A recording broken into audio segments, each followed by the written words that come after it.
This is Platemark with me, Ann Schaefer. You have found us at Series 2, A History of Western Prints. Today we've got Part 2 on William Hogarth, the first British artist we've talked about and the father of Western sequential art. We are concluding today with even more series following on the first episode, and we're delving even farther into the underbelly of morality in London in the 18th century during the Enlightenment. As always, our leader is Tru Ludwig. As usual, there's a ton of images. You can find them over in the show notes at platemarkpodcast.com. Over there, you can also click through to join our Facebook group or even support the podcast by hitting the support and donate button. All right, buckle up. Let's get rolling.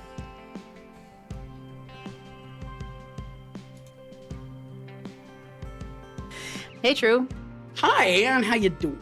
I am all right. Thanks for sitting down for Part 2 of Hogarth. This is exciting. Yeah, it had to happen. I couldn't not let it happen. And given how things are going these days and the media and in the political air, which is full of who flung poo, it just seemed really important to me to try and get this episode at least recorded before the election. The fateful November 5th, yes. 2014. I don't think I can get it done by then. Wow. But. November 5th, 2024. I made a Freudian slip just then, pretended it was 10 years earlier. Oh, geez. Well, yeah, I know. We're at a moment here in the world, aren't we? So we're going to continue on our theme of the Enlightenment. And as a little subtle reminder to our Ersatz listeners, some who listen, maybe some who are just coming aboard the first time for this particular episode. The former episode, Hogarth 1, I was talking about William Hogarth as an extension of the concept of the Enlightenment. And I don't know, is this their fourth or fifth on the topic of the Enlightenment? Well, we did 2 general on Enlightenment that included anatomy. And then we did Maria Sibylla Marian. And then we did Hogarth 1. Right. The concept of the Enlightenment, and I've mentioned this many times, but I will again, that I have a punch list for my students because Ann and I have agreed that we sort of skipped over that in the history of art. The 18th century. It's just avoidable, but not much going on. But there is. But isn't there? And the magic punch list, which some will remember, I wanted to bring to the foreground this time for the second part of Hogarth, the fact that he was the son of a schoolmaster, that he is a child of education, and that he educated himself very carefully and thoughtfully. And for the Enlightenment mind, the concept that education was equivalent to progress, that the more you know, the more you know, the better you know, the better you can do. So that's important. The concept of education is part of progress, that a person's existence on this mortal plane should be to improve the society of which they are a part, to reform the institutions for better, hopefully not for ill, and to develop the taste of this new thing called the middle class, which is growing, growing, growing. And with that said, the growing middle class means that there's a more active commercial sense of things like the arts, as we've talked about with the concept of going to the academy and seeing the annual exhibition and those kinds of things. Have we talked about the flip to the middle class? I feel like we have, but I can't remember where, when.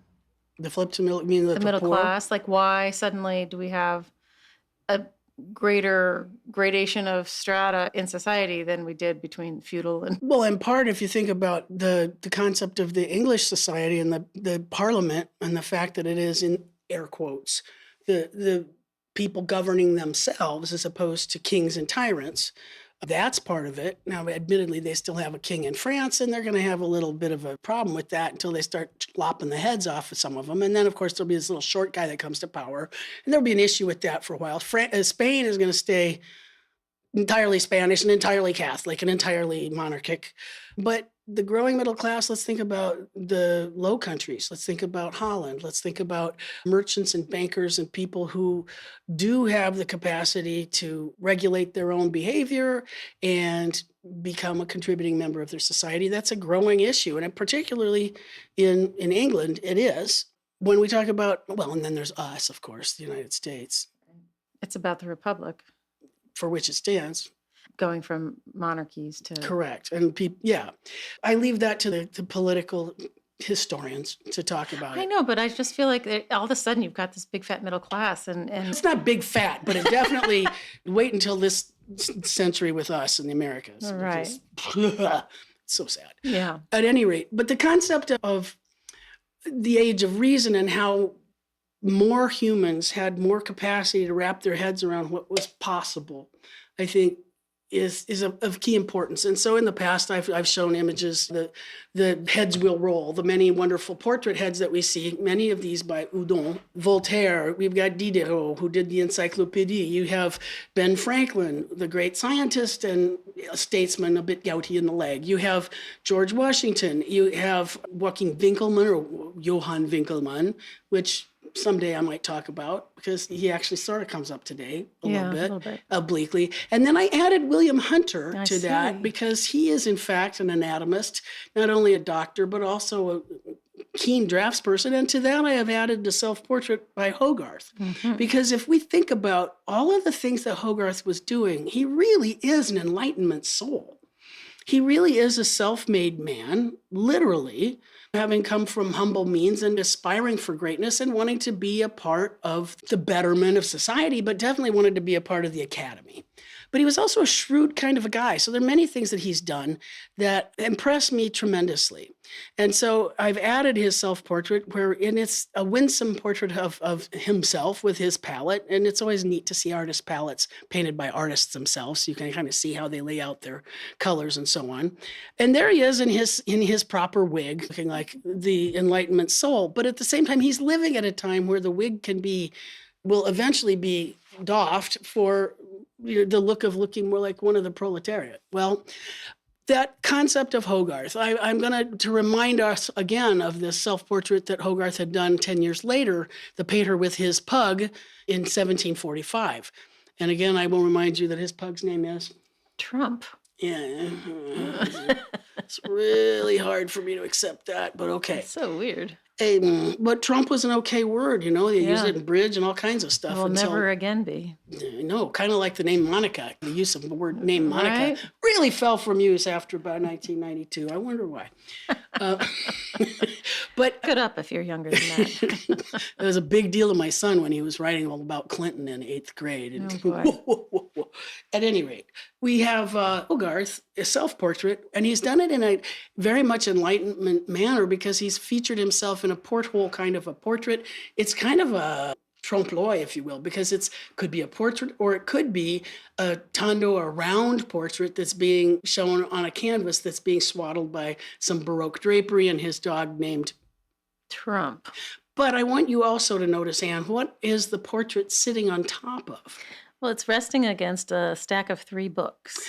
And that stack of 3 books is very carefully considered because what you'll realize is that those are volumes of Shakespeare, Milton, and Swift. Huh. There's no way a guy could do a self-portrait in his turban with his painterly garb on and not say, I recognize these as forebears that are of incredible importance to me because of his job as a storyteller. Hogarth as a storyteller is a remarkable thing. And we established that pretty well in the first episode. There's one other thing I want you to notice, and that's in the palette that's in the lower left-hand corner of this self-portrait, and it says something I've even given you in magic red arrow so you won't miss it. It says the line of beauty, WH. Yes, the line of beauty with this lovely serpentine line. What's underneath it? There's GRM maybe? There's more dates and you'll see. There's some things under there. Yeah, so that means another thing. Go see the painting in real life. Right. Because, okay, and that means we're going to the Tate in Britain again. Okay, sounds good, right? Tate Britain. I love that one. Almost more than Tate Modern. Well, so let's go. Okay. All right, fine, because there's the Hogarth Circle and there's a Hogarth house that's open now. Oh, nice. So on and so forth. Because that's the other thing is how well respected Hogarth is to these days. Students of art history who had to take art history, I think they think of him as that painter who did that raucously funny painting cycle of Marriage a la mode. Then there are the others, he was a printmaker, he was an engraver. I think there's these two worlds, this Venn diagram that doesn't realize that he was really both. And that, honestly, he's a dense fact in a number of ways, because not only was he a painter, peintre graveur, he was a painter, engraver, or printmaker, but he was one of the very first pictorial satirists, and he was an incredibly wonderful, biting social critic, and he did editorial cartoons, the first of their kind, if you will.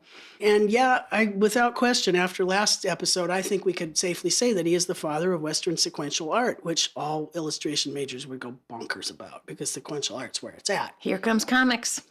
Kinda, yeah. And so I had made the point last time that he was a marvelous mirror to his time in much the same way as Bruegel or Bosch before him. And after Hogarth would be Daumier and let's say Goya, and then let's say Tom Huck, because why not say Tom Huck? It was good to see you last week, Tom. And so one of the things that Hogarth contributes, and we discussed this quite a bit, was the concept of moral genre. And that concept of genre, even though it was clear at the bottom of this hierarchy of painting, that genre and using the scenes of everyday life of regular folk as a way to tell the stories and teach lessons was one of the key ways that Hogarth and others that were working during the Enlightenment, during the 18th century, could really improve the society of which they were a part. So we had mentioned last time that we hadn't said word one about England in any of our prior episodes, not one whit.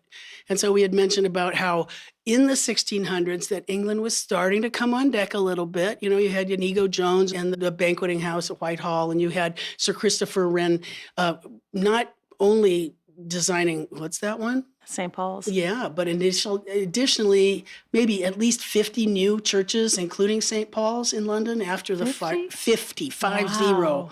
in London after the Great Fire of 1666. Jeez. So, you know, with that, if you look at the facade of St. Paul's and you see, oh, it's a large homage to Palladio, Andrea Palladio, the first century Roman architect, and that really brings us into the Renaissance, and that brings us back into the classical sense, and that's another way of going, ooh, the classical, the Greco-Roman past, it's everywhere around us. If the dude's doing 50 churches in London, that shows a great amount of erudition. It shows an understanding of his past, and it also shows that the body politic, the body in public, that churches are around people, and those are the kinds of things that they're going to recognize.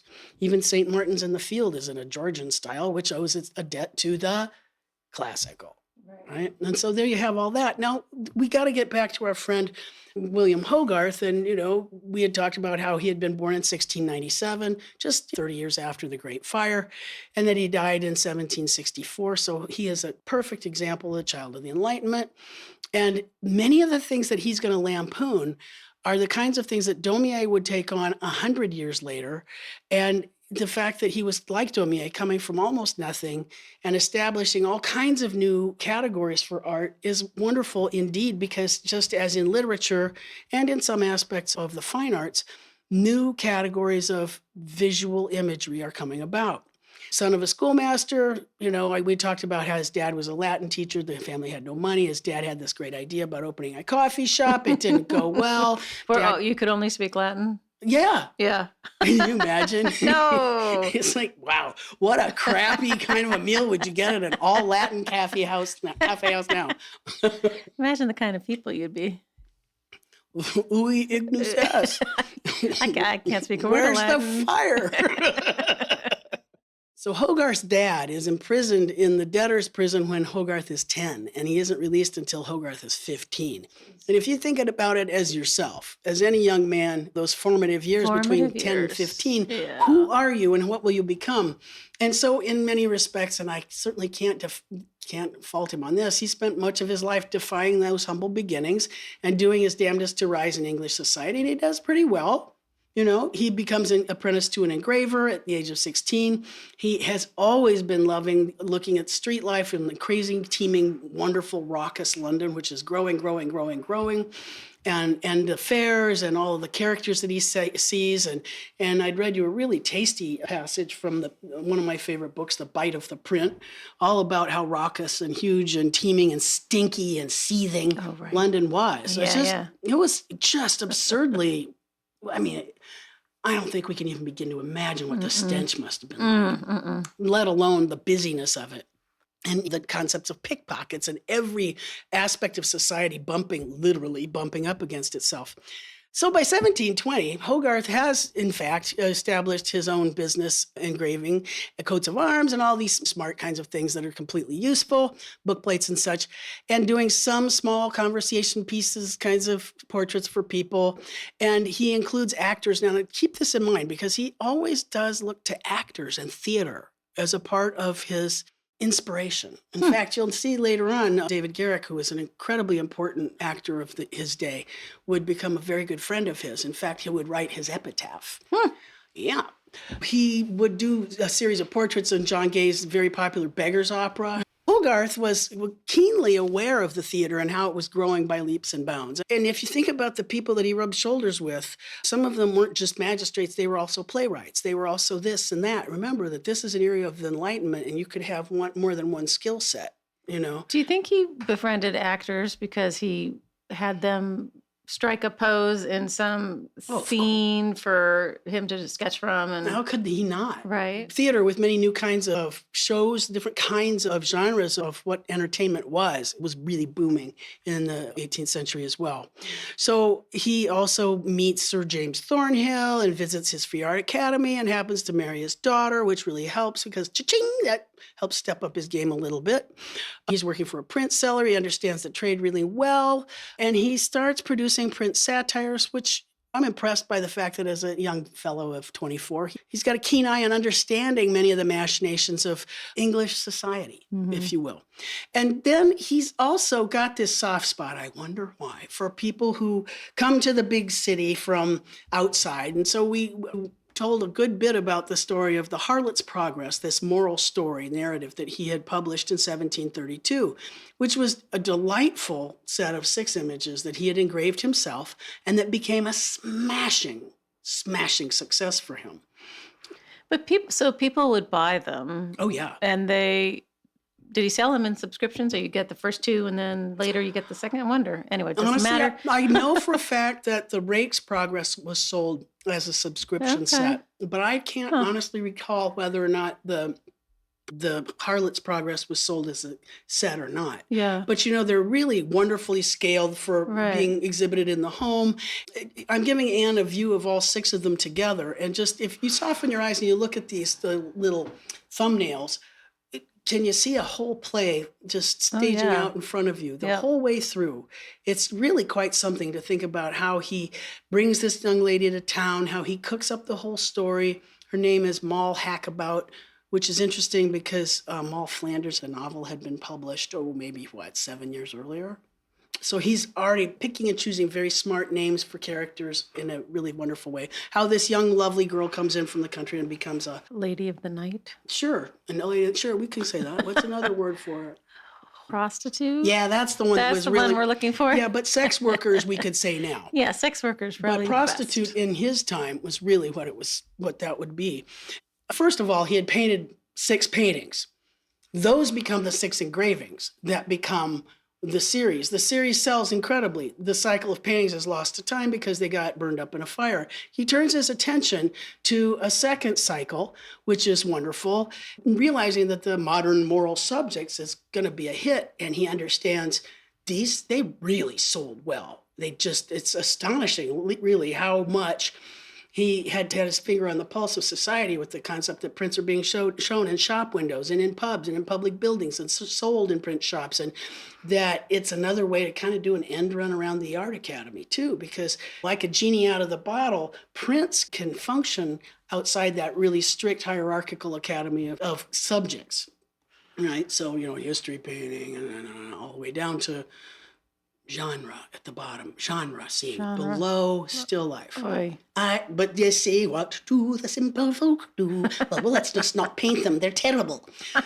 But also this points to something that we've said, but will come more important later, which is there were no such things as limited editions at this point. So he could print on demand. He could, yeah. But these were his images, but the other problem is that there was demand, so others printed his stuff on demand too, by making these wretched copies, which pissed him off more than you could possibly believe. But remember, this is a young man who's figuring out, where will I fit in society? What will I do? How can I make a name for myself? He's a really adept painter.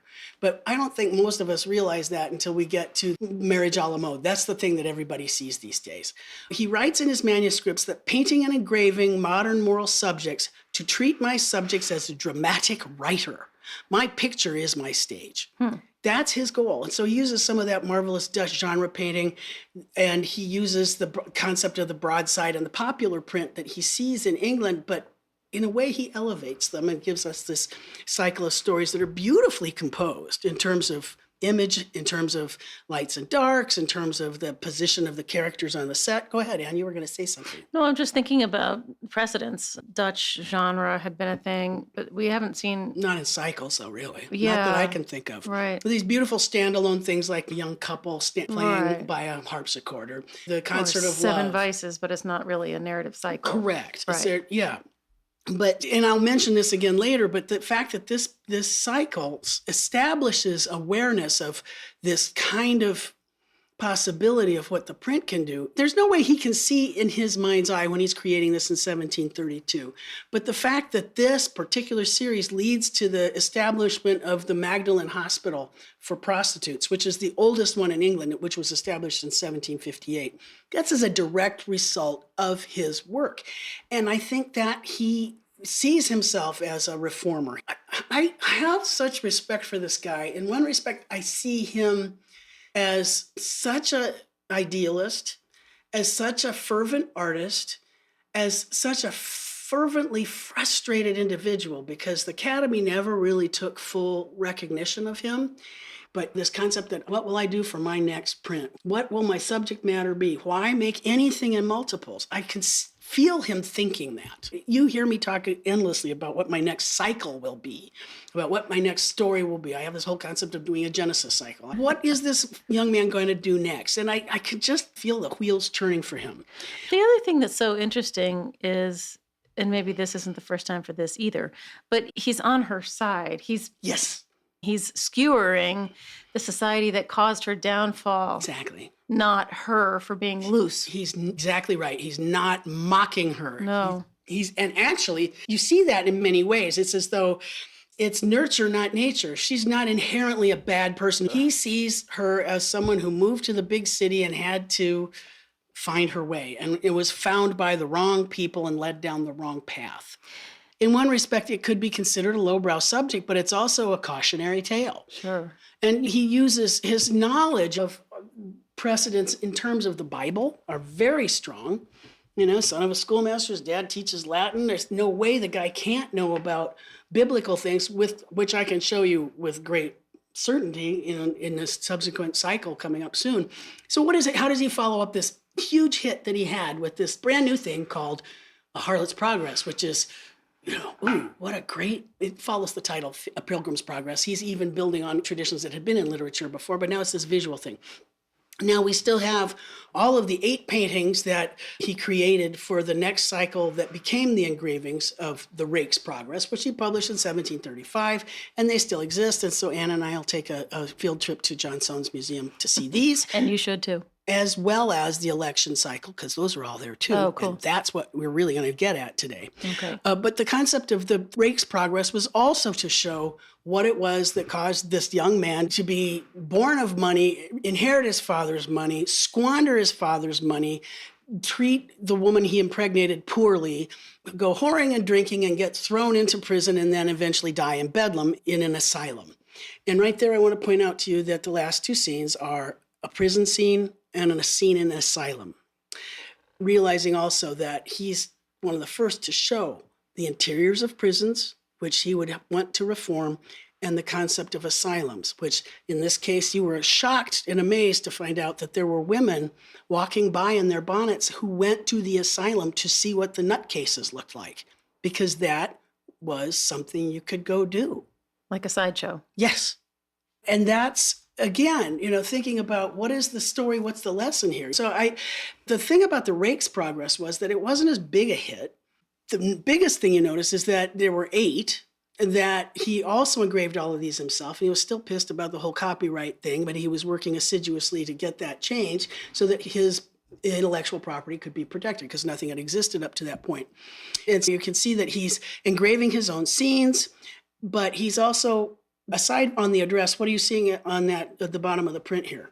It looks like there's narrative going on there. Tons of it. Yeah. Not only is it invented, printed, engraved, and published by himself, Hogarth, according to an act of parliament, but it also contains the entirety of the poetry of the story that goes with its captions. Oh. So that's, oh, vanity of age, untoward, ever spleeny, ever forward. Why those butts and mags with the long F? Yes, hard to read. Yeah. However, imagine getting this series of 8 prints that you can sit and read out loud and talk with people about in your home. That youthful mind with freedom mend and with its father mix the friend. It's just so loaded, but you have to take the time. It rewards what, Anne? Scrutiny. That's right. Everything takes time. And again, this series was pirated extensively. Can you imagine just like, son of a bitch, That's doing so it again? ballsy.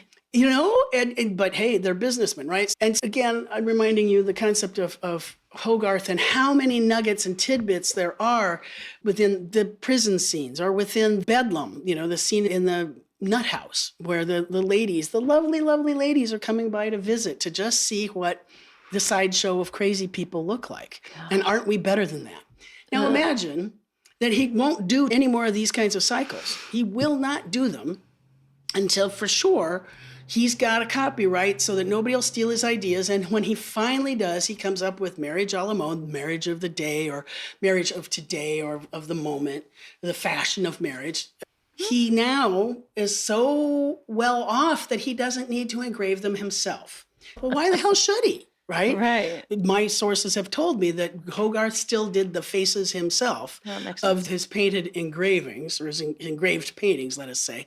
And I made sure to include the address on this because I think it's really fascinating to be able to see his whole tale of Lord Squanderfield and his dilettante son, who is, with the help of lawyer Silvertongue, is going to marry this stupid boy with the title off to the middle-class merchant and his daughter, who has money but wants a title. It's just this marriage of convenience. And in the case of this tragic story of the marriage a la mode, how the middle-class girl is now becoming a tart who gets to have her playful evenings and he's out whoring and drinking. But the whole concept of how Hogarth could hire different guys to do, I think, what's that, if I recall correctly, he had 3 different French guys engrave 2 of each of the scenes.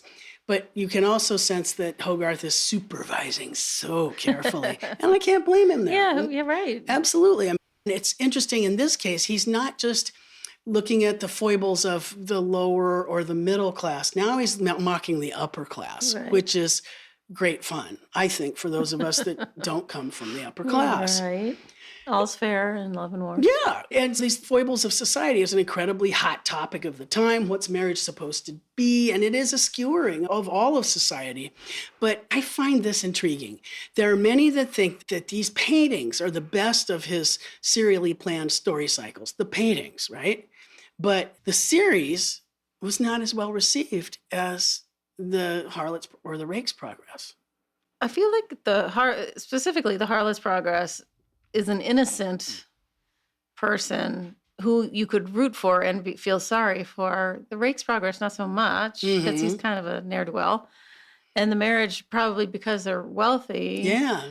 Everyone's looking at them like, ugh, they deserve it. You know, and it's sort of like, okay, so he didn't sell as well in his sophomore album. There is a curse of the sophomore album. Yeah. Now we're on the 3rd iteration. You know, even though the paintings are paintings and they're fine in their own right and they're at the National Gallery, their original purpose, he created the paintings as the fodder for the engravings. I enjoy that fact, you know? Yeah. Other painters, I make paintings. Right. Well, you might engrave my paintings. And here's a guy who can play both sides, which I think is marvelous. And he's playing the system, which I also find really marvelous. You have these paintings that are essentially, I don't know, maybe 30 by 36. The engravings are maybe 13 by 18, something like that. It all works. They're really great sizes. And you need to have a good size engraving to be able to read the copious amounts of detail that he has in there. And through all of this, he's wanting so hard to become a great artist and be regarded by the elite circles, the circles of Sir Joshua Reynolds and Thomas Rayburn and those types, to become the master of the noble portrait. Well, that's not exactly how that goes for him. But the thing that gets me so pleased about him is that he is, in fact, an artist reformer. And he did have concrete results in his work, that there was legislative follow through on some of the things that he went to town on. And so not only was it the Magdalene Hospital, but as you'll see in a few minutes, a couple other things that really quite matter. I did want to bring to your attention a couple of the society portraits that he did. He had done this amazing portrait in 1746 of the actor William Garrick, as I had mentioned, as Richard III, for which Garrick had paid him the highest dollar amount ever paid, 200 British pounds sterling. Whoa. More than any English artist had ever received for a single portrait, he claimed. But I also wanted to show you the amazing engraving of that painting. And you can imagine how Garrick really enjoyed this. This portrait engraving of an actor really lets you see how well involved this artist was in the society of his day. Now take a look at this and remember that there are no cameras.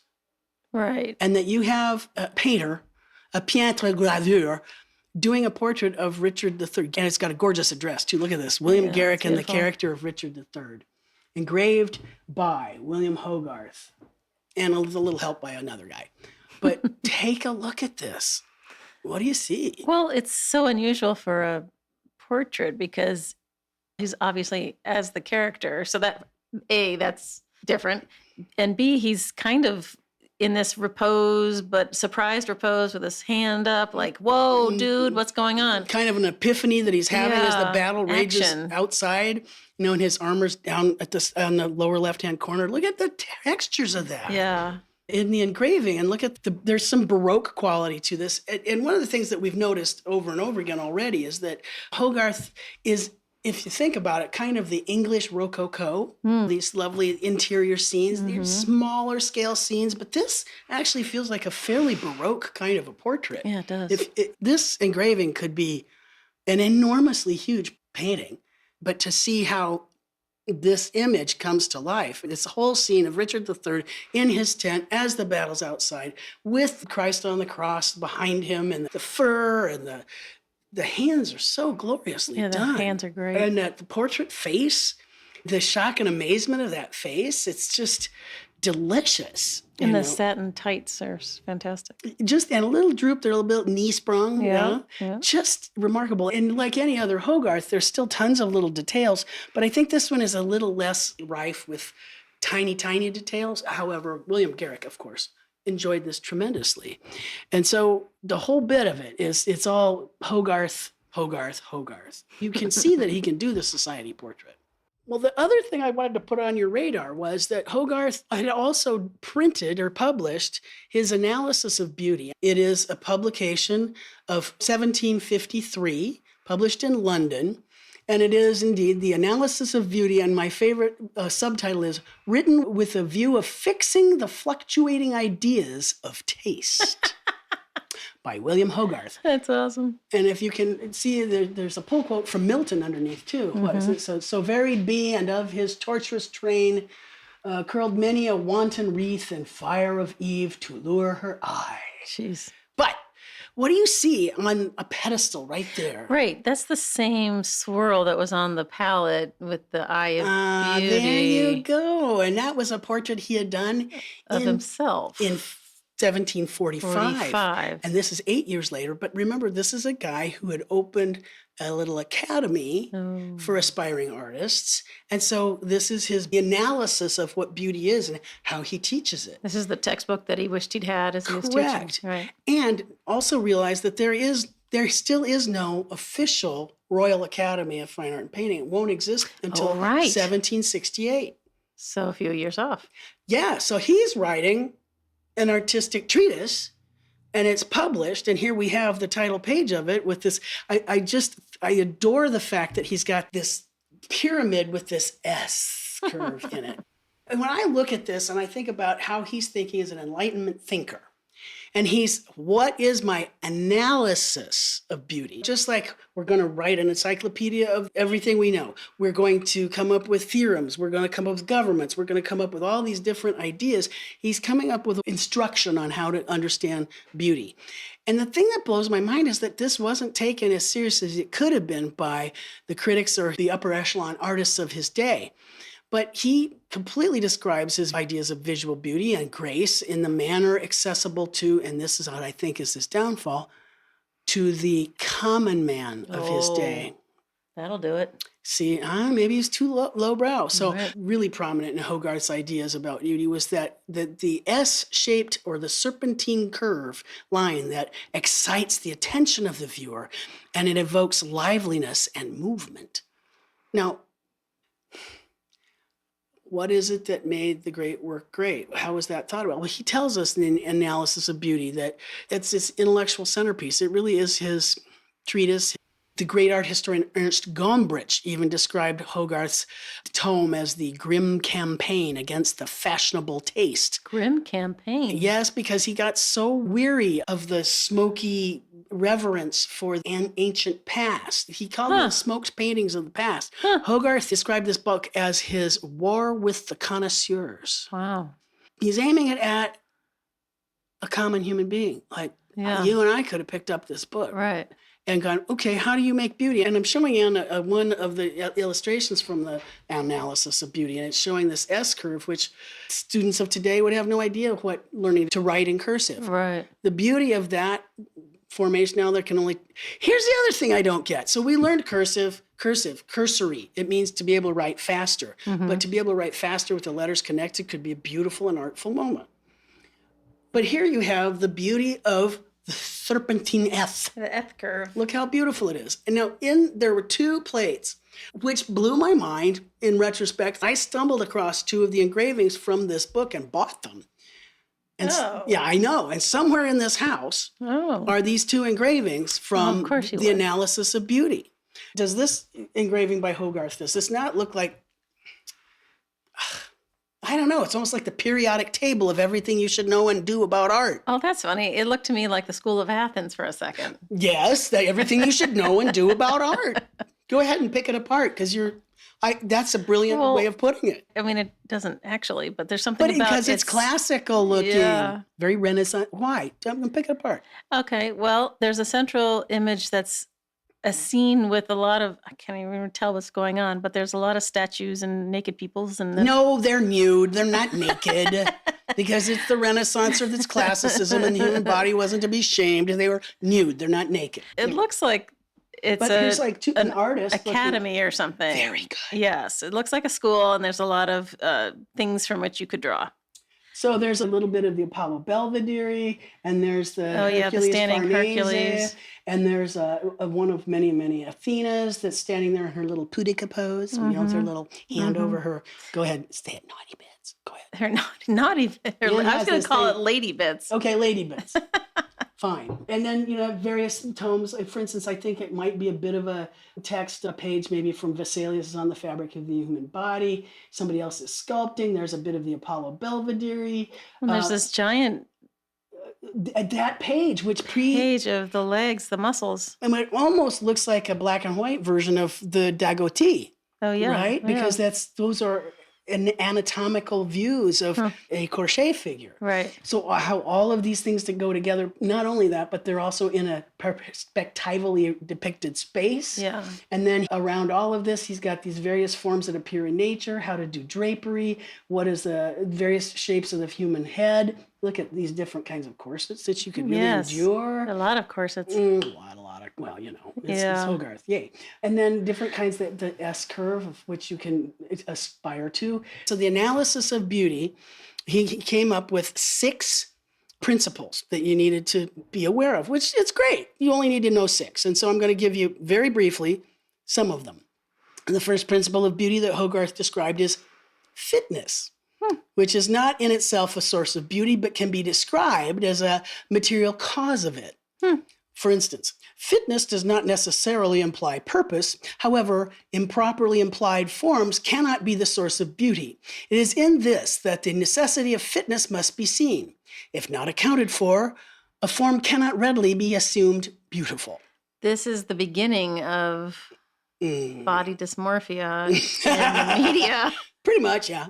Jesus. Well, look at the form of the female body. That's what it's supposed to, right? Right. It's all classical and beautiful and everything, but Jesus. That doesn't allow for all that bizarre. Exactly. Now, the second major principle of beauty is variety. It is the source of beauty, which Hogarth shows us by the contrary notion of sameness. Sameness, a lack of variety, offends the senses. Quote, the ear is as much offended with one even continued tone as the eye is with being fixed up to a point or to the view of a dead wall. So, and then the third notion was of regularity, which is understood as a form of composed variety. And it only pleases us when it is suggestive of fitness. Similar to this notion, in effect, is simplicity, which enhances the pleasure of variety in that it pleases the eye. Now, remember, you're a common person and you can understand this, but yeah, right. Got it? The variety, which causes a beautiful experience, should, so to speak, be tempered by simplicity. What? On the other hand, simplicity without variety, at best, does only displease. What? Okay, it's common language. You're not living in the 1700s, but here, a couple more, just so you have it. The fifth trait of beauty would be intricacy. It's a strange principle in that it does not directly follow from the formal behavior of a beautiful object and so on and so forth, but he does go on to explain how intricacy is tremendously important. Through the movement of our own eye is discrete in itself, the movement of our mind's eye follows a duplicate course of the line, a principal ray of light moving along with the line of sight. The continuous movement of our mind's eye triggers the notion of intricacy. Yeah, see now, Anne's just her whole face is caving in now. But this is aimed at us, okay? The common folk. Imagine having to read some sort of tome written by Reynolds. Yeah. Oh my God. Thank you. You see now, and now for the heroic portrait. Put your heads down and fall asleep. Please shoot me now. Quantity, finally, is associated with the notion of the sublime, which, when Hogarth's book appeared, hadn't even been discussed yet. This is the part that I find amazing. Hogarth is talking about quantity and how the idea of greatness was something that a painting should aspire to. Sure. Well, my point to you is this. This is 4 years before Sir Edmund Burke's philosophy on the concept of the sublime and the beautiful in painting. He's on all the right notes here. Look at the image that he has for this particular chunk of his analysis of beauty. And what you'll see is a vast room full of, shall we say, they look somewhat, Rococo kinds of figures? Yes, they definitely look Rococo. It's a bunch of couples and I guess they're at a dance. A dance in a well-appointed, look at all these sculptures and whatnot portraits. in sculptures and paintings in a well-appointed interior. Mm-hmm. And the concept of how to represent the human body, to understand the anatomy of things, how to do a wonderful contrapposto, how much arabesque and how much filigree should be present in any image. It's all there. It's really incredibly complete. And if you think about it, it presupposes the landmark book by Burke about the sublime and the beautiful. Well, he's already there. Yeah. He just he's not using the word sublime. And that's the one that Edmund Burke would come up with. To me, that just shows this guy's super bright. Yeah. He's paying attention to all the clues. He's using all kinds of quotations from classical, from Renaissance, all of these things. And yet he's also keeping the common person, the lay reader, at his base. And so I wanted for you to also take a look at this plate, the Analysis of Beauty, plate 2, and you start to realize how very much it looks like any of the interiors that he's been showing us in his engravings. Oh, like the Rake's Progress and stuff? Sure, look at it. Yeah. It's all there. Look, he's playing a bassoon up here in the balcony. You gotta have a bassoon, right? But Look at all the tricorn hats on the bottom. I know, isn't that funny? They're all stacked up because they're doing some kind of minuet or what have you. And all of this, you see here, designed, engraved, and published by William Hogarth with the date and according to the Act of Parliament, which, of course, he had a hand in. To me, the fact that he wrote a treatise on this is phenomenally important. And obviously, he'd been cooking all of this up while he's teaching. Those of us that teach are always trying to figure out, I could use that in class. Which is always the problem when I'm putting these together. I could use that for class. So at the same time that he was formulating the analysis of beauty, his next cycle of prints after Harlot's Progress, Rake's Progress, and Marriage a la Mode, and he's doing those society portraits, is, what do you see here, Anne? The cycle is a 12-print series called Industry and Idleness, which is a marvelous cycle about the work ethic, the Protestant work ethic. And so he's illustrating for working children, remember, for working children, yeah, because there were children working, because right. we don't even get to child labor laws until the beginning of the 1900s. Right.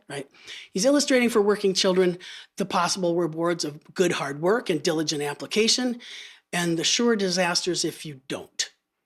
Now, he did not do any preliminary paintings for this. This was an entire cycle of prints. He did 12 of them, and he sold each of the prints for 1 shilling so that it could be completely ownable. Now, 1 shilling, let's see, this source had said, which is the equivalent of 120 pounds in 2023. Well, I don't know how much money is that. That's still a lot of money, but it's not off the charts. Right. But it's aimed for this wider and less wealthy market than his earlier works.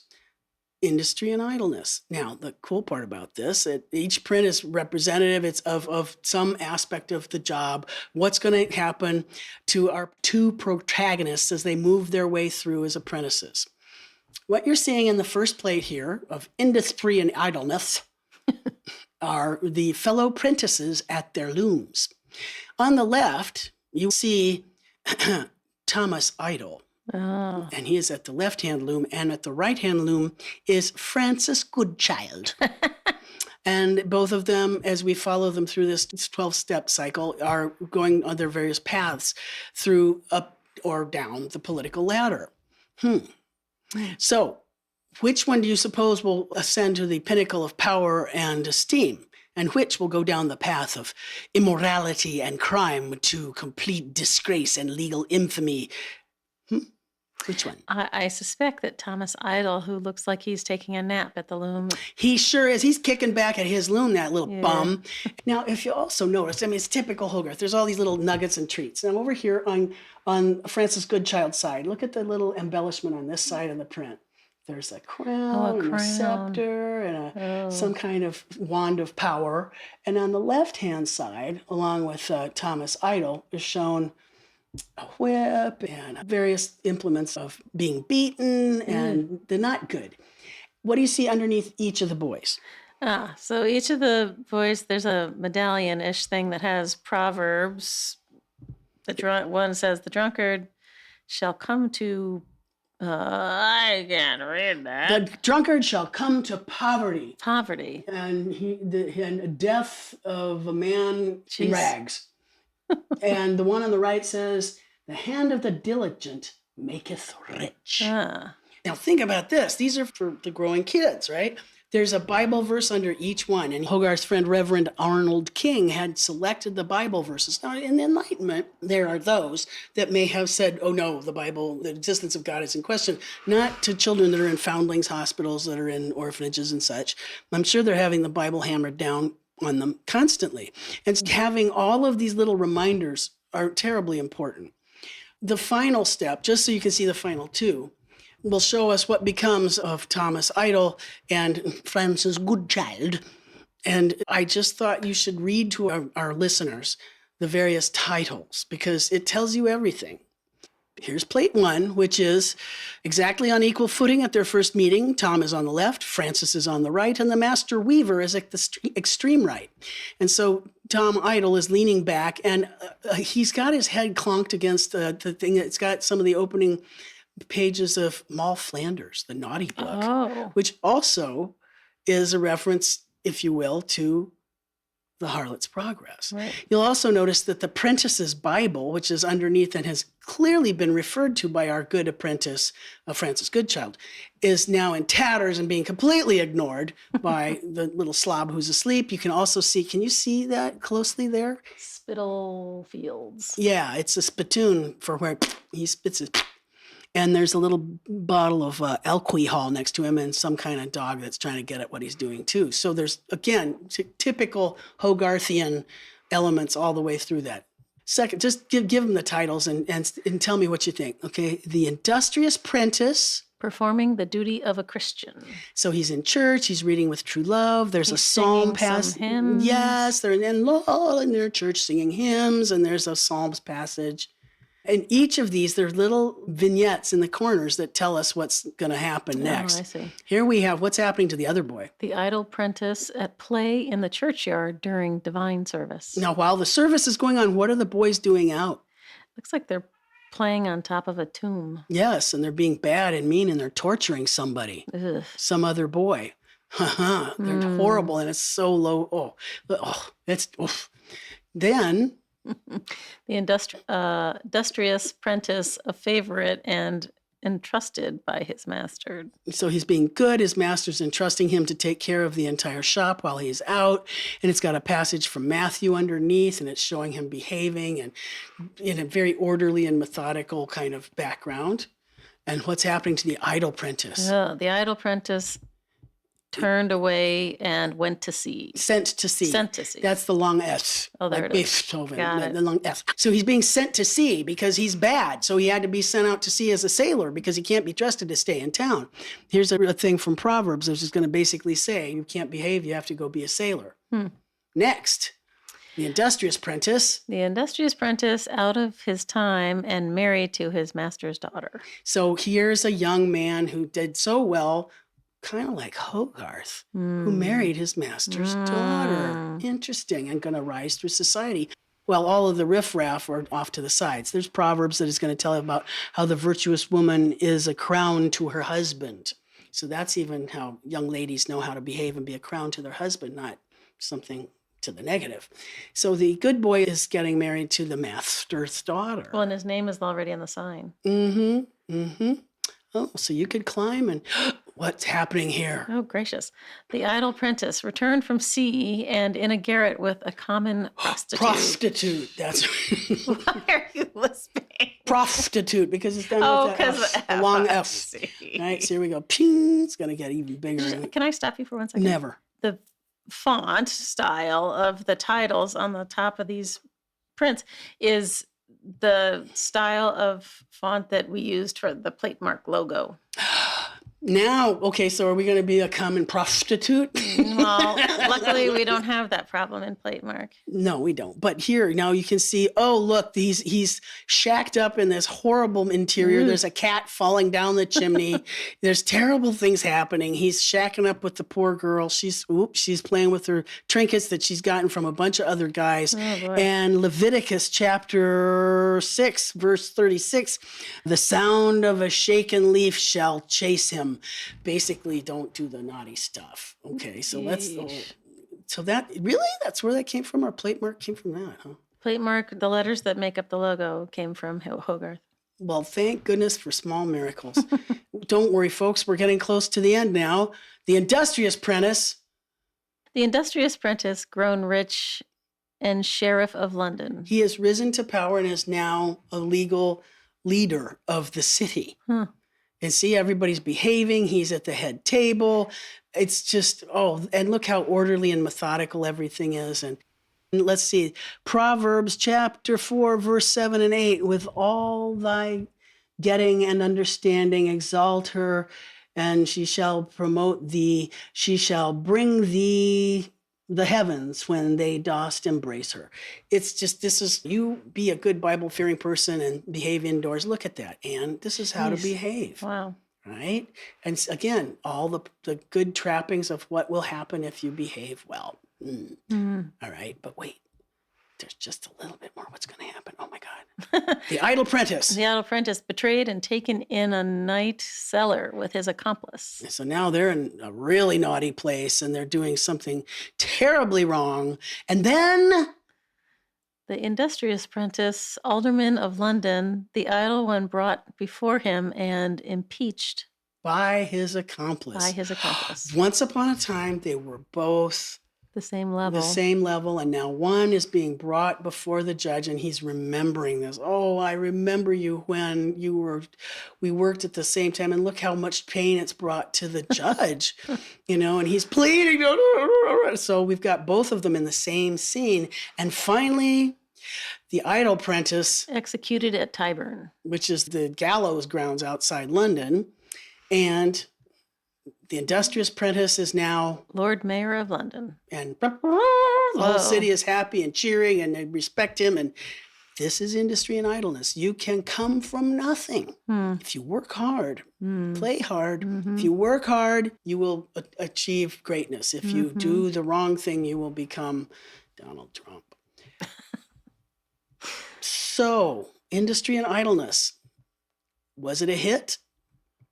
What do you think?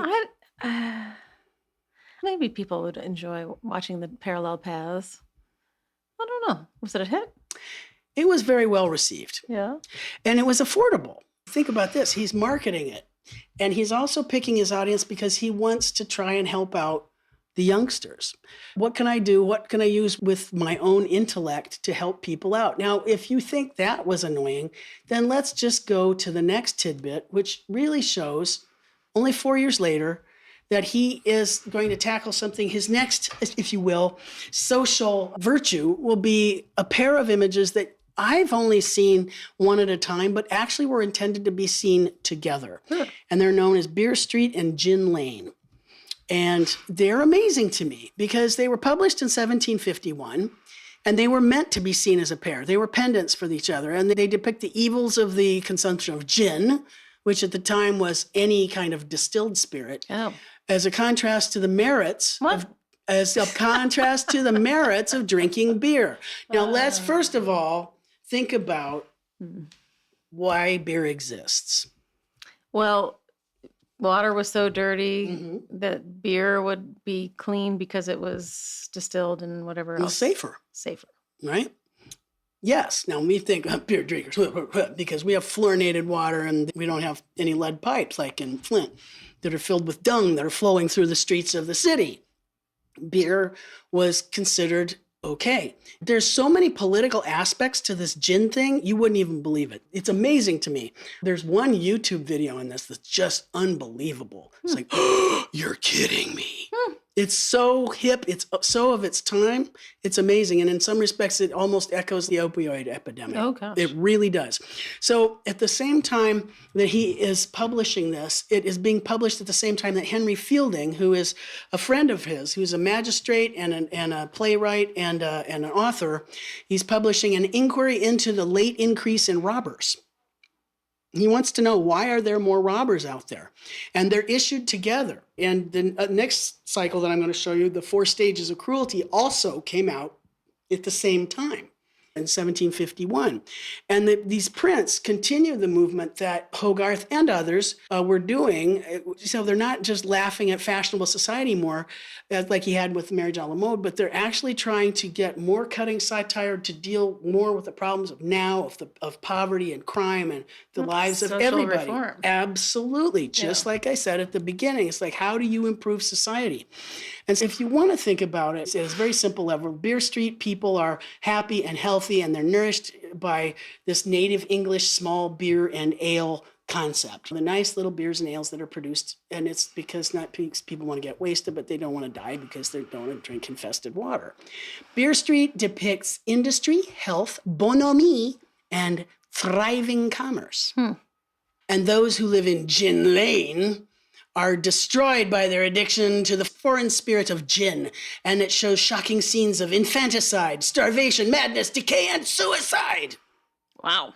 And you thought, but at surface level, okay, that's what we think. You got the good and the bad.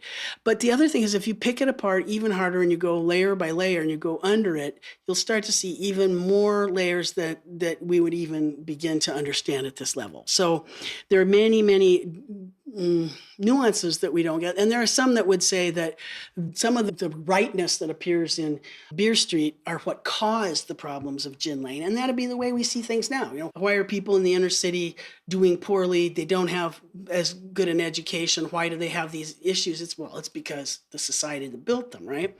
I'm giving you both of these views just for you to start picking apart. Beer Street on the left and Gin Lane on the right.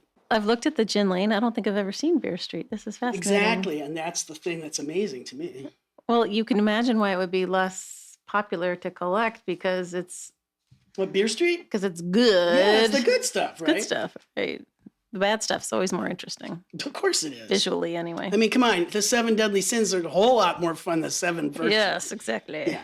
Yeah. So Beer Street has it's a street corner, and there are happy people about with tankards of beer. There's a fishmonger in the lower center. She's got a list of something. I can't quite see it. There's an artist, a sign painter on a ladder above everybody painting a sign. There's some men on the roof behind. Working, doing good things. Oh, so everybody's working and happy. Mm-hmm. And there's a whole bunch of text at the bottom if you wanted to try and extricate it. I can't It's read in, that. but notice how decent and clean and clear it really is. Let's see if I can give you slightly more expansion on that. Okay, please do. Well, Anne's absolutely right about how orderly and methodical. And look, there's even a scene of just loving couple there in the left-hand view. And on the right hand is Gin Lane, and that's the one that we all see. And this was published at the same time as Fielding's essay, both of which contributed to the passage of the Tippling Act, otherwise known as the Gin Act of 1751. Yeah, they actually led to legislation. Outlawing gin? Let me just give you this great passage. Gin was one of the, you're going to love this. Gin was one of the wide range of new intoxicants, including chocolate, coffee, opium, sugar, tea, and tobacco, that in what has been called a psychoactive revolution, radically expanded the mind-altering possibilities for European people between 1600 and 1800. Spirits, mainly aqua vita, a rough distillation of wine, had been manufactured in English monasteries, private homes, and apothecaries' shops since the late medieval period, although they were prohibitively expensive and generally consumed medicinally and in small quantities. Brandy, rum, whiskey, and especially gin exploded the spirituous marketplace from the later decades of the 17th century, with various factors, including grain surpluses, restrictions on French imports, the English banned French imports, a relaxation of the monopoly on distilling, and increased duties on ale and beer, making gin's rise particularly meteoric. Originally imported from the Netherlands, by the 1690s, gin was produced on an industrial scale by domestic malt distillers who sold their wholesale product to a network of smaller compound producers. These producers then rectified it with a variety of botanical additives, including juniper berries, coriander seeds, orange peels, angelica root, licorice powder, and turpentine. Oh, my. By 1725, according to the Cumbria distiller George Smith, gin had, quote, gained such universal applause, especially with the common people, there was more of it in quantity sold daily in many great distillers' shops than of beer and ale vended in most public houses, end quote. It was considered the new modern drug. Put simply, gin hit early modern drinkers differently, offering not a gradual descent into inebriation, but instantaneously an extreme drunkenness. From this potency stemmed a range of unusual and frightening side effects, widely rehearsed by English 18th century commentators, including immorality, criminality, madness, compulsive intoxication, and death. As one anonymous 1736, and that's just prior to this, as one anonymous 1736 author observed, quote, by taking a small quantity, people were almost in an instant rendered so much intoxicated as to lose the use of their reason and all command over themselves, and were induced to commit the most wicked or extravagant enormities. Likewise, in her 1750 treatise aimed at female gin drinkers, Eliza Haywood warned that whereas conventional beverages made their consumers, quote, sullen, sleepy, or extravagantly gay, What? gin made them bold, obstinate, and filled with an extravagant desire of doing mischief. We may say that dram drinking is the most expeditious way to deprave mankind of their reason by substituting a temporary and in times a constant frenzy in its stead. It was a demon in a bottle. It was so much stronger. So if we look super carefully at Gin Lane and you notice what things are named, it's really quite remarkable. Because notice how everything is logical and beautifully laid out for you on the left. On the right, what do you see, Anne? All right, so this is Gin Lane. Let's see. Well, first of all, the figure in the middle who is sitting on some steps is a woman in tatters, obviously drunk, and has lost control of her baby who's falling over the side of the stairs. Literally lost her grip on the baby slip. baby's falling over the edge. It's going to die. There's no question. Yes. And she's got sores and stuff all over her legs, and she's dipping snuff too. She looks like hell, right? She does look like hell. What else? What's this guy over here on the left-hand side? You have Gripe, the pawnbroker. Gripe, the pawnbroker. They're pawning their stuff, like even their clothing, so they can buy more gin. They're selling stuff. Okay. Mm-hmm. Here we have the distiller, and his name is Killman. Oh, gosh. And then the undertakers are the only other ones. The pawnbrokers, the distillers, and the undertakers are the ones that are making money. Oh, boy. Notice the signboard that's hanging is a coffin. It's a coffin. They're banging together a coffin. Here there are people falling off roofs. They're Oh, my goodness. disease and death. They're falling into depravity. This thing is so loaded. It's just really racked with the sense of demise, as it should be, because it's gin lane. Think about it. It's psychoactive revolution. This is what's our current opioids. Yeah. Yep. It's a painkiller to lower classes. They used to be able to say, what was it? Drunk for a penny, blind drunk for a tuppence. You would sell anything to get your next fix of gin, to just take your mind off of the hideousness that was life for the poor. And it was imported and it was distilled and it was there. So they passed this act so that it was hard. It was like prohibition. They had to, because the whole city was coming to death. Now, notice something about Beer Street. I put this here just to get it across to you about how orderly and methodical and beautiful it was. Yeah. So earlier we were looking at a chart that showed us the elegant S curve. And Tru has noted that in Beer Street, the artist who's painting the sign on the upper left follows a S curve form. That beautiful line of beauty that Hogarth mentioned. Now notice how in perspective it is and orderly and perfect it is. It's amazing, really. Yeah. How many of these newfangled problems that the spirit would have on London's people.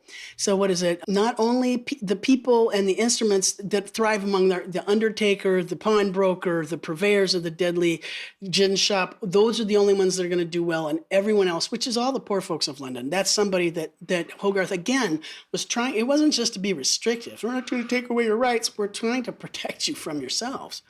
Because life was so hideous, they had to get a fix of gin. Imagine that. Because it was affordable. So they had to come up with a way to overrule that. So get that. The same year was published this next cycle. It's only 4 plates. It sold in huge numbers. It was extremely popular. Gracious. And this is called The Four Stages of Cruelty. Yikes. Hogarth had said that he had created this print series, quote, in the hopes of preventing in some degree correcting that barbarous treatment of animals, the very sight of which renders the streets of our metropolis so distressing to every feeling mind. And remember, this is a guy kind of like one of the ashcan artists that would spend his time walking around looking at the street. And again, he's the storyteller, but he's always concerned with the consequences of humans' actions. Son of a schoolmaster, a bit of a preacher in his own right. The first plate is showing us. This is terrible. Good. This is only plate 1. Tell me what you're seeing, Anne. It just reminds me of what we're leading to next. Go ahead. Oh, no. See?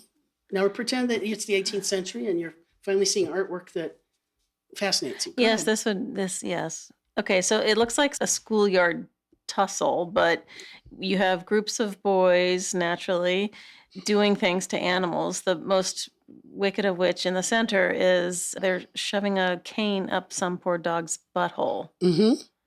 And our hero, air quotes, his name is Tom Nero, the new guy, kind of like Nero in Rome Burning. Tom Nero is the character that we'll follow, is the young boy who's savagely mistreating this dog. And he also, on his clothing, sports the badge of St. Giles Charity School. That's where the orphans and foundlings would go. And so Hogarth is attacking the charity school apprenticeship system.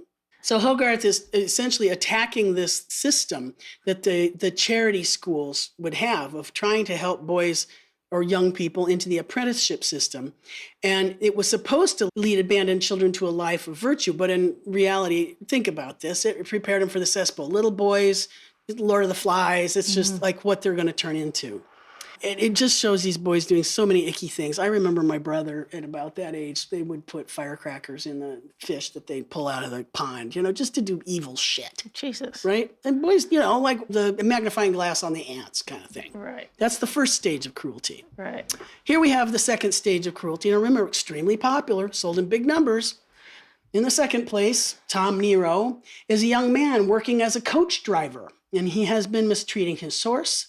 And the horse now has a broken leg, and everyone around them are also showing examples of what you do to be mean to animals on the public streets of London. You can very definitely tell that it's London. Yeah. And here's Tom Nero flogging his almost dead horse, very much a broken leg. And you can see that the sheep herder is also beating his sheep for not being herded into town properly. And it's that kind of, oh my gosh, they're even running over a little kid with a cart there. See that? You see it. Now it's getting your attention.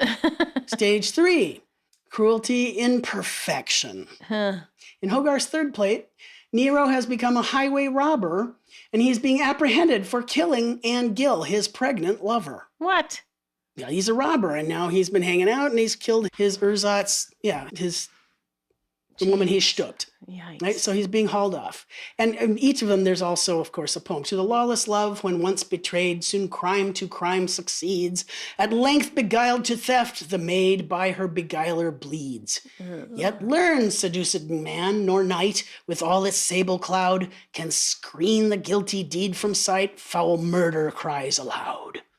The gaping wounds, the blood-stained steel, now shock his trembling soul. But oh, what pangs his breast must feel when death his knell shall toll. Good gracious. Now he's being hauled off because he's doing the wrong thing. And again, if you took the time and you knew the symbols of the day, you would be picking this thing apart. Yep, go ahead. Little owl up there.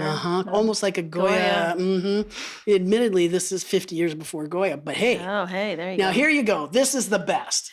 The reward of cruelty, the fourth stage. Oh my God. What do you see? Just tell me what you see in the final scene. You've seen a scene like this before. It was okay when we saw it before. Yes. It looked like Vesalius dissecting it's an anatomy classroom-ish thing. Yeah, absolutely. Right. And there's a body on the stage, and there's multiple people. They're all wearing professor's hats. Yes. Are they not? Yes. The professors are cutting open.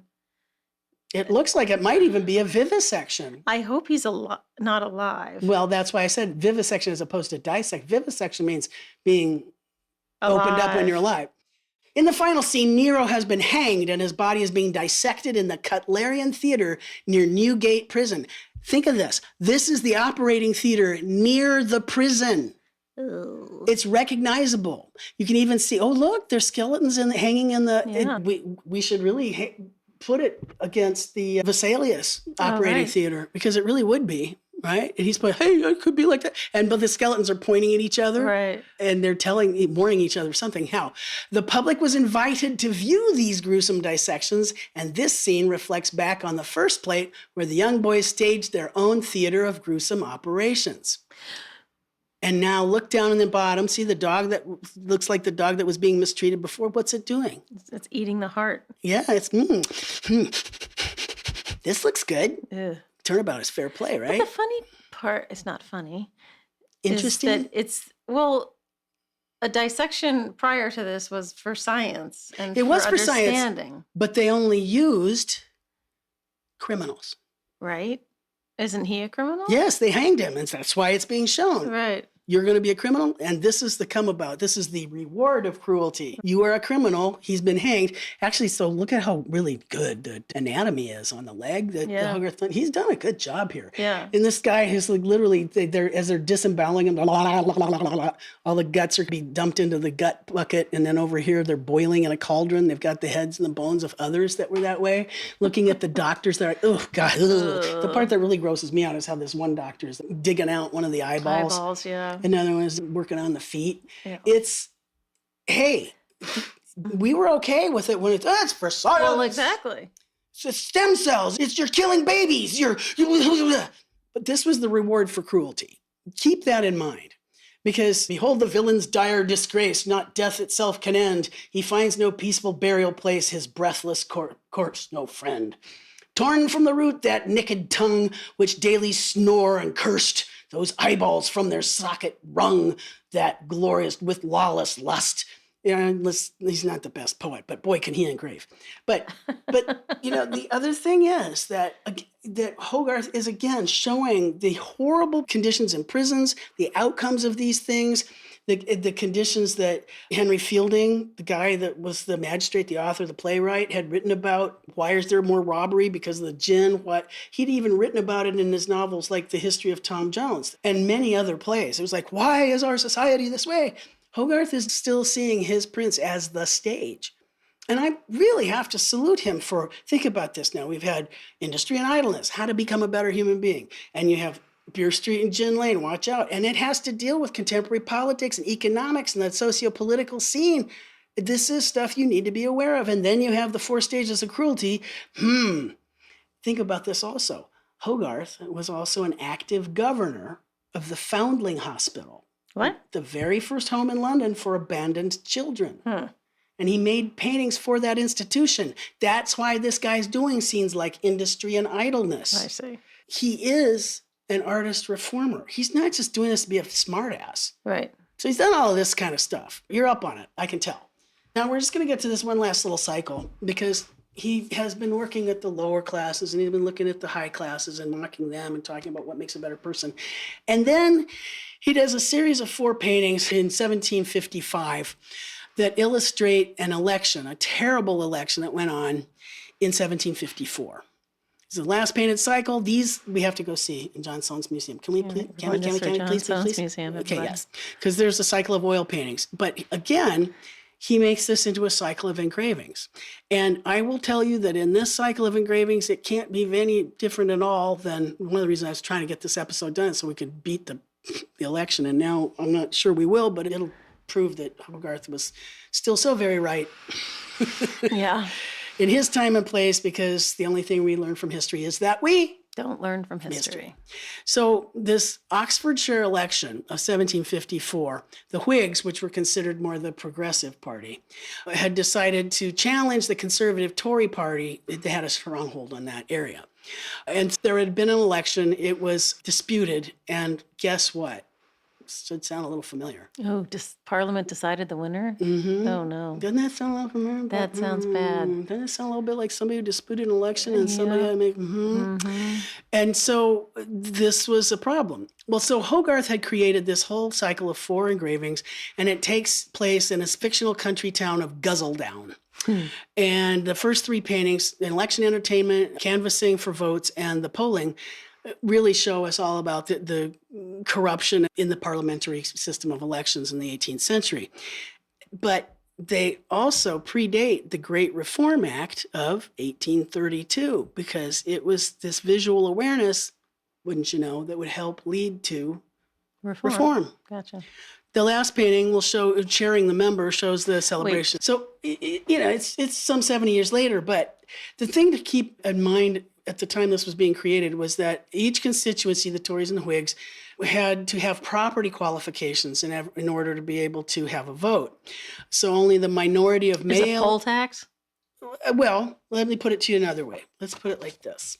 At the time that these were made, each of the constituencies can elect 2 MPs. They have to be property owners. And so obviously it only means that the minority of males have the power to vote. Right. There wasn't a secret ballot, and so bribing and intimidating were everywhere about. Now, we would say that's not fair. Of course, there was now that say, no, they were really trying to be good. But by looking at these images, you'll be able to see that Hogarth didn't believe that one bit.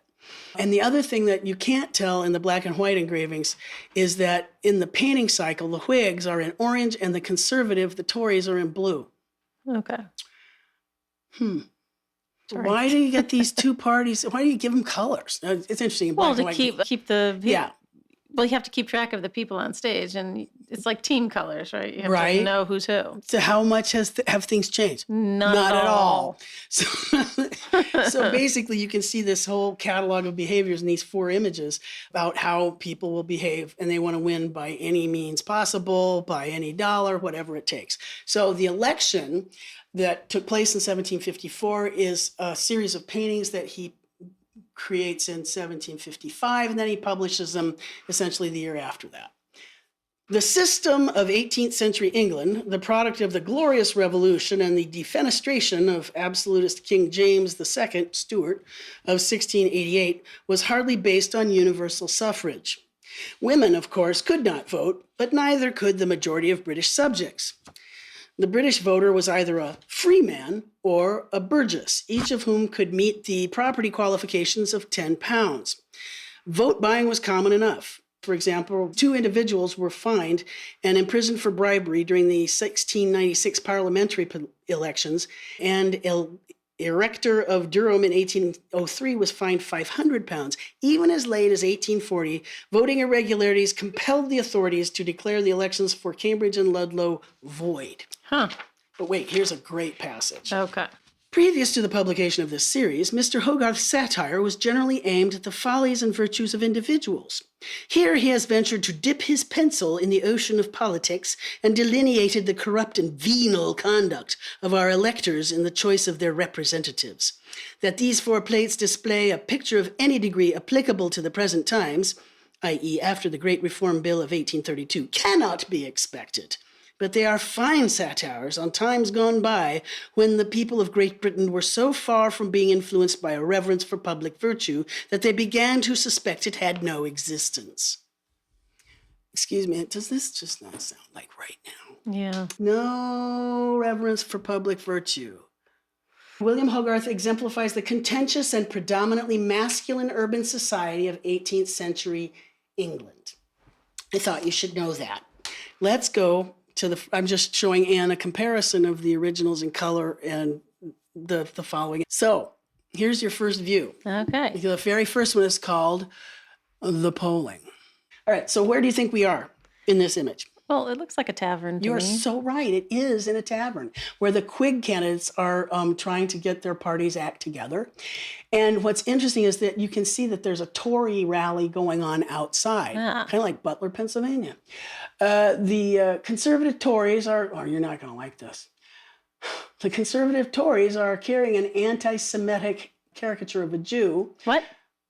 Which is a reference to a recently passed law that the Whig government had put through that basically said that you could let Jews into England and let them become citizens, and the Tories were against that. Wait a minute. Go ahead. Okay. I'm going to give this to you again. Okay, wait. The Tories are the conservatives. Oh, yeah. Okay. The Tories, the Whigs passed a law letting Jews into the country. Correct. There were no Jews in England before that. Let's say the refugees. Okay. All right. All Here, let's let Getline summarize for us. Okay. Hogarth despised the French, chiefly, it seemed, because they weren't English. To some extent, he shared this countryman's fears of the Jews and the Catholics, those inefficient conspirators who, even today, haven't much furthered their dark designs by conquest. This is an out-of-date book.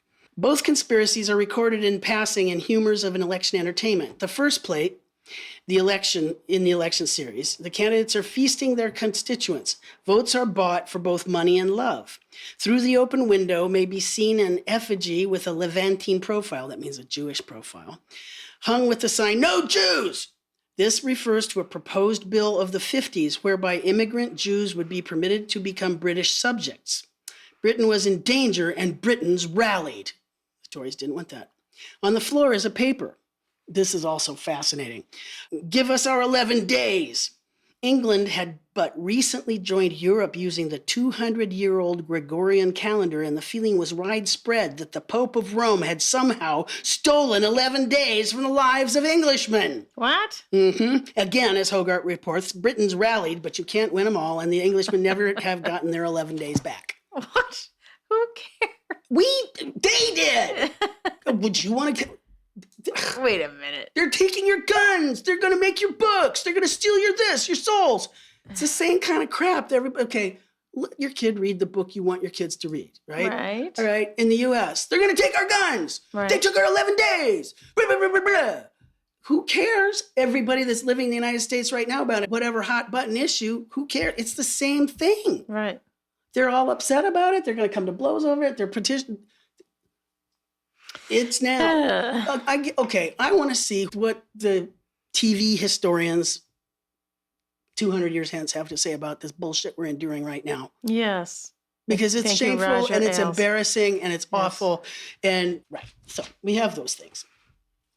It's also wonderful. We look like we're in a tavern. Anything else about this scene that you can notice? It seems like they're having dinner. There are people sitting at a dinner table. If you go all the way around, you'll notice that there's 13 at the table. Oh.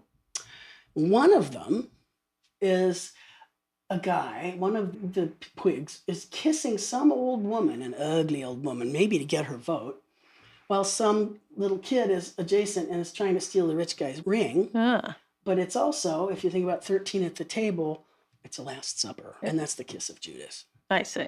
And here at the head of the table is the head guy who has overeaten his oysters, the rich man's food, and he's being bled by the doctors behind him. Oh, gosh.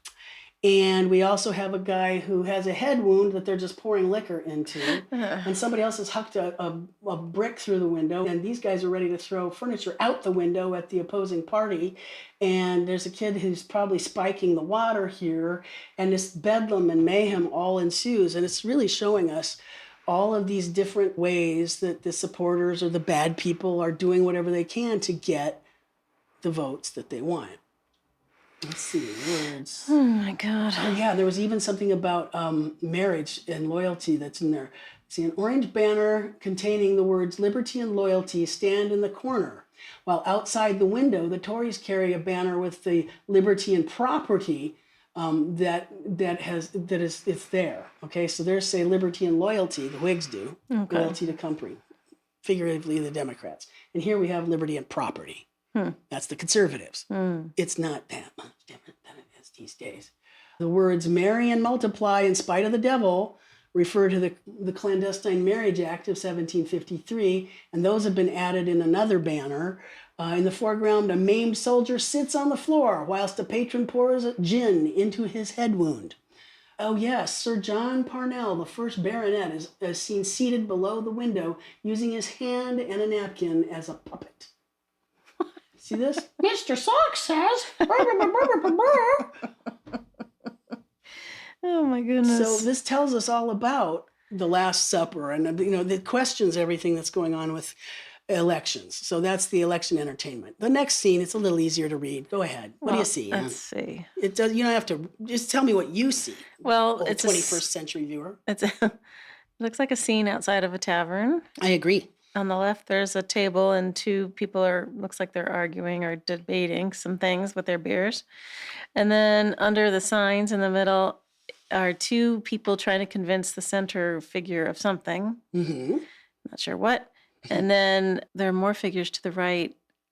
And then there's two ladies up on the balcony. I'm having a hard time seeing it. And then there's a whole bunch of stuff going on the signboard as well. Oh, yeah, the signboard. All right. So, the scene depicts Tory and Whig agents both attempting to bribe an innkeeper to vote for them. Okay. The crowd is outside the tavern. They're visible in the background. There's a whole crowd in the background.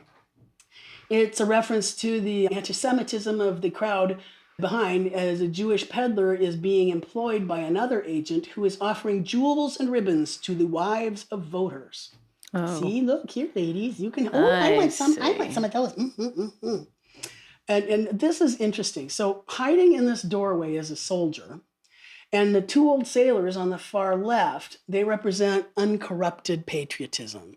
Old soldiers, old sailors. Can't be corrupted. The soldier is peeping through the doorway, and this is so bizarre. Here is a decorative figurehead that depicts the British lion devouring the French fleur-de-lis. It's like wow. Well, it's still anti-French. He's going with the British. Yeah. And a woman sits on it looking at her bribes. The sailors on the left side are reenacting a naval battle victory using pieces of broken clay pipe. And then we sailed in and we did this. So this whole business in the middle, there's more. Another source would tell us that in canvassing for votes, the second scene, the action takes place outside the Royal Oak Inn, which was the Tory party headquarters. This is the part that I wanted to know more about. And it says, the inn's sign has been partly covered by another sign that lampoons the Whig candidate, depicting him as the Commedia dell'arte character Punch, pushing a wheelbarrow full of coins he's distributing to voters. Aha. See that here? Like Yes. all those Democrats would do, the woke. Ironically, just beneath this sign stands the Tory candidate buying knickknacks with which to bribe the girls flirting with him from the inn's balcony, as well as a farmer being solicited simultaneously by political operatives from both parties. There's plenty going on there. But imagine, is there any place else that some English person would see their lives played out like this? And pick it out and pick it apart. Are they going to be reading the New York Times with a complete explication? Are they hearing NPR, which is saying, and today, admittedly, Amazon is one of our underwriters, with any kind of level-headed, let's be as honest as we can? Is it just going to say, there's all this bullshit going on. How are you going to get all the news? And in one respect, it's all clustered into this scene, which I think is quite remarkable. If you didn't know one thing about it and you were to soften your gaze and look at it and go, wow, what a beautiful country scene. Yes. Look at how the lights and the shadows are in there. And in some respects, it's so incredibly filmic. They still have the sense of time. Something's being thrown down from the balcony. There's something happening. It's anything but static, isn't it? Right. Agree. Boop. This is my favorite, I think, of all of them. All right. What do you think you're seeing, Miss Ann? I'm not entirely sure. Let's see. Did they build special structures for voting? I don't think so. I think this is just taking place on a porch or something? Okay. So this was the polling. All right. Okay. So we're on a porch and there are lots of people. Oh, gosh. This is bizarre. Okay. So there's two sort of election judges, I guess, sitting on chairs at the back of the porch. And then there's a lot of people arguing in the foreground of the porch. And then there's people coming up the stairs to the porch that are, I assume, coming to vote. Yeah, somebody's coming to vote. And in the back, there's a whole cavalcade of humanity coming across the bridge. And then more people coming up. It's so actually, it is a beautiful kind of exterior landscape. It's got some nice little vignettes. There's two flags flying. They're different colors. Gorgeous engraving on the sky. Some wonderful repoussoir elements of the trees that are framing this scene, wouldn't you say? Yes. A lovely spotlighted set of characters right in the middle. Yes. I'll just read it to you from this source because I think it makes it easier than me fumbling my way through. The polling is the third scene of the series and depicts the varied crowds of voters at the polling stand, with the two candidates seated on chairs at the back of the platform beneath their party flags. Interesting. They're both there. But that means there's only one polling place for a town. Well, sure, it's a little town. Remember, it's what is it called? It was Oxford or Gulletville or something? Oh, yeah. Each side tries to extract votes from whomever they can while disputing the other side's right to do the same. The Tories try to get the vote of a seated man with clearly... This is so written in 2012 by this lovely curator from the Brooklyn Museum. The Tories try to get the vote of a seated man with clearly diminished mental faculties. This guy's messed up, right? They've gotten him out of probably Bedlam. To come vote because they need bodies. Right? The Whigs carry up a man in a white shroud who is either dying or already dead. Oh, boy. They're running bad people. They're using dead people. We don't million votes.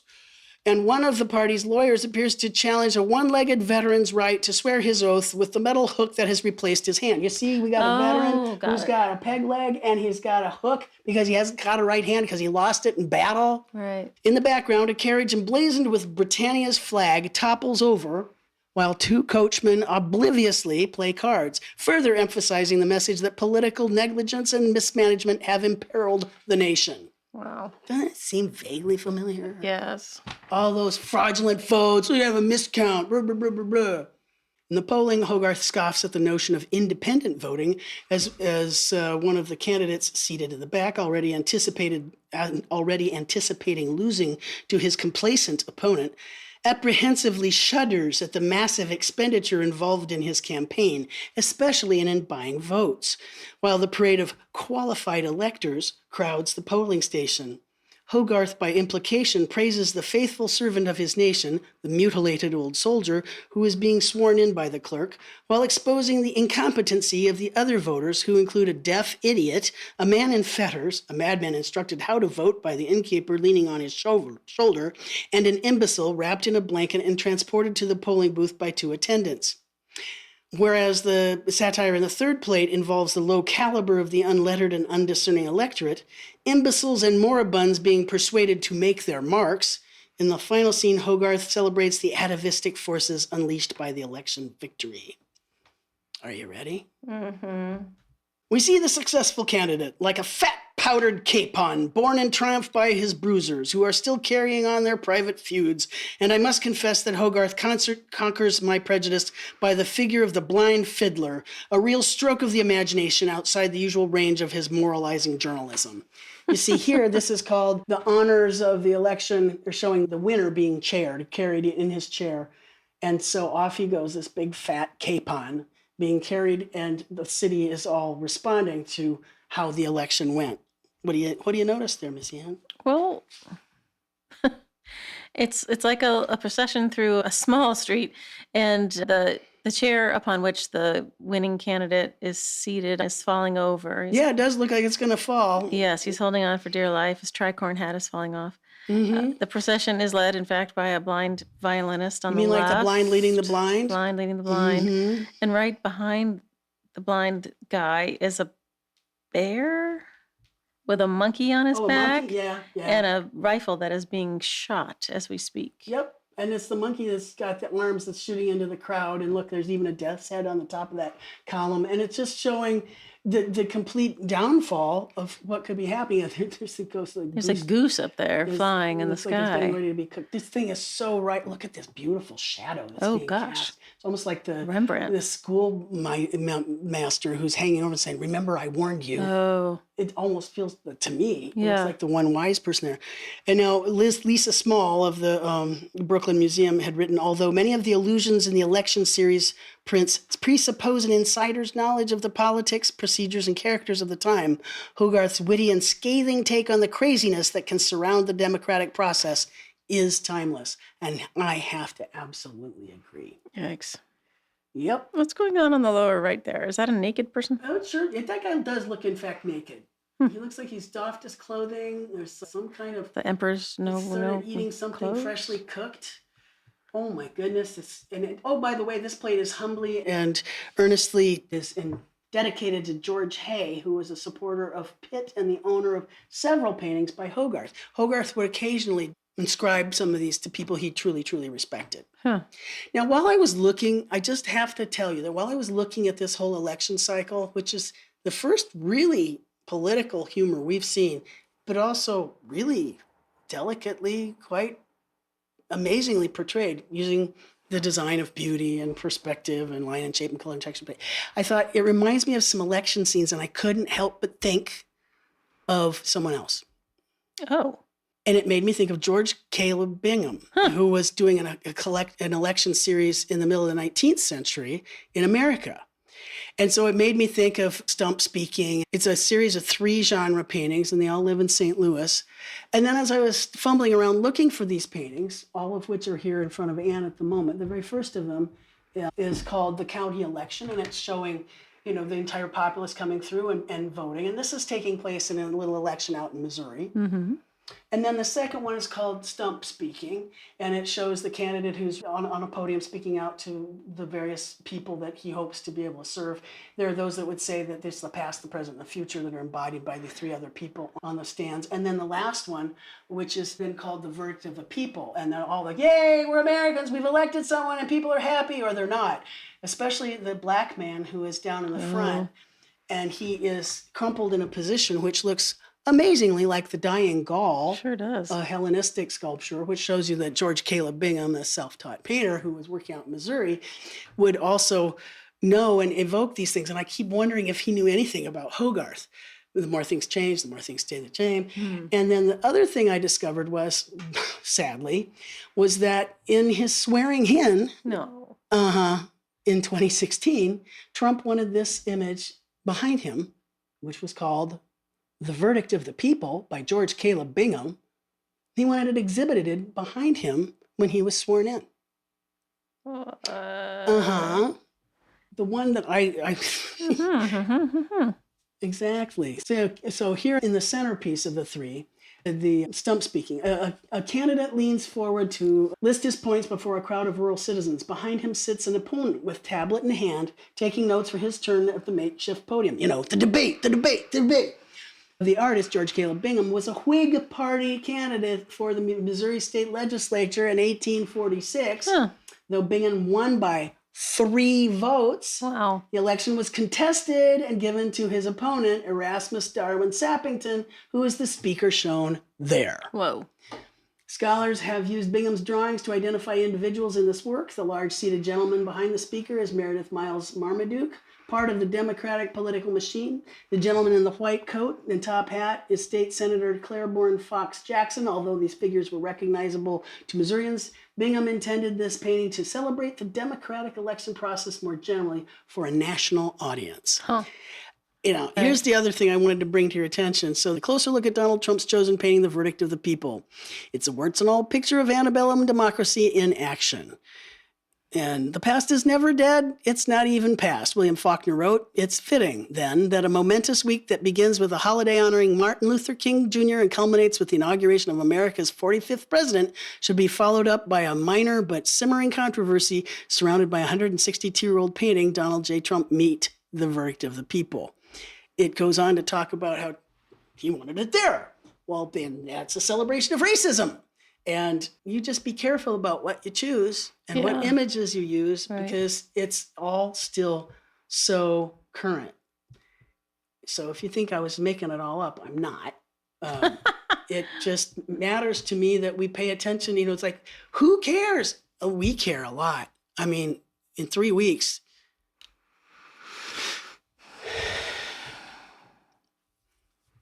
It's no wonder we're all so stressed out. Awkward. Yeah. What's the first thing I said to you when you walked in?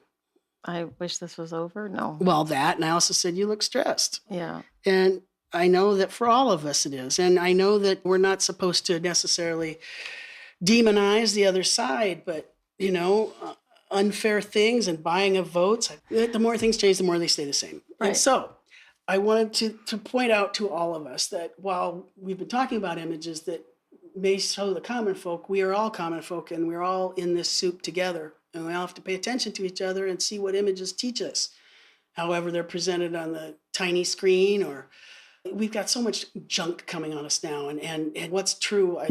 Nothing. It can all be photoshopped, it can all be manipulated, and so I guess you have to know what's going on in your heart. And I feel as though Hogarth knew what was going on in his heart. Because according to Shikes, in his amazing book, The Indignant Eye, Shikes says Hogarth's targets were a potpourri of human frailty: idlers, gamblers, corrupt politicians, indifferent magistrates, unfeeling and ignorant physicians, lazy artists, insincere clergy, rapacious soldiers. All were grist for the mill that ground out his satirical prints by the hundreds, protected by the copyright law of 1735, which he was instrumental in getting passed in order to protect his work from pirates. Hogarth printed prints embodying these themes decorated thousands of middle-class English drawing rooms. Well, thank God for that. I would like to see who gets to be decorating countless rooms. I'm not going to go over the last little bit of his life, but I wanted to bring to your attention one last image, the last one that he engraved, actually, and it's called the Bathos, or tailpiece. And he engraved this in 1764, the year that he died, and it was for the catalog of his own engravings. What do you see here, Anne? Well, I see a sort of barren landscape with the ruins of a former house, maybe church, and there's a tipping over sign that says "The World's End." And Look at it, it's even on fire. The world's on fire. The Father Time is reclining, leaning against the building, and he is breathing out smoke from his pipe that says "Fini." I think it's just coming straight out of him. It says "Fini." And there's the broken palette of the artist, and these various kinds of a broken gun and a bell that's now broken, all kinds of accoutrements. And there's a whole lot of stories going along with the bathos, or manner of thinking in sublime paintings inscribed to the leaders of dark pictures. Oh, that's also something that Hogarth would call all the old masters. He called makers of dark pictures. Well, when I was at the Baltimore Museum, we bought a print, and it was this Father Time character smoking a picture. Exactly. Remember, I did say in the last he said the dark pictures, they're smoked with age. Yep. Well, the year before he made this, and this is the year of Hogarth's death, he'd had a paralytic seizure, but he did continue to engrave, and I just wanted to share this with you, because think about what a lion he has been in his time. So in his last year, 1764, Hogarth designed and printed his Farewell to the Vanity Fair of the World. Tailpiece was designed as the close of a catalog of his works, and that it is. Old Time himself, so often the unseen mover of Hogarth's pictorial dramas, because he always used time in such a beautiful way, lies stretched out before us, expiring and surrounded by the broken symbols of his reign. On the distant sea, a broken vessel sinks beneath the waves. In the sky, the sun god dies on his chariot, pulled by dying steeds. Toppling over in the foreground is a tavern signboard for the world's end. Straight down a center perspective, the eye is led from the toppling sign to its echo in 2 dead trees, and at last to a distant gallows. It is the end of Hogarth's world, but the artist began to draw that end from the first honest look he turned on that world. And last but not least, I want to show you how our buddy Hogarth was regarded, even in his own time, by the bulk of humans that could actually understand his artwork and the brilliance of his mark. And I wanted to share with you not only this marvelous portrait of a sculpted portrait by Roubiliac that I had mentioned earlier, but look at this marvelous silhouette, which was a profile silhouette of both Garrick and of Hogarth. Oh. That also appeared in the catalog. And it's that same William Garrick, the actor that he had befriended. And Garrick, had composed the inscription on Hogarth's tombstone. Oh, right. And this is our final farewell to Old Father Time himself. His tombstone reads, "Farewell, great painter of mankind, who reached the noblest point of art, whose pictured morals charm the mind, and through the eye correct the heart. If genius fire thee, reader, stay. If nature touch thee, drop a tear. If neither move thee, turn away, for Hogarth's honored dust lies here." Nice. There's a guy that actually fought for what he meant, and he got some laws passed. Yeah. And it mattered to him. Yeah. He bitch slapped anybody that needed to be bitch slapped. Yeah. I approve this message. Yes, this is your kind of artist. Boom. Okay. Wow. That's great. Thanks, Tru. You got it. Thank you for joining us for this episode of A History of Western Prints featuring William Hogarth. Thank you to Tru for being our subject matter expert, our SME. Your brain astounds me every time. And thank you also to Dan Fury for being my sound guy, Michael Diamond for the use of his original music, and Skip Barnhart and Lee Turner for their studio sounds at the top and bottom of the pod. Images that we talk about will be over in the show notes at platemarkpodcast.com. Over there, you can also do various things. You can leave me a message, ask me a question, suggest an artist we talk about, and you can also click the support and donate button and help me keep the lights on. We will see you next time.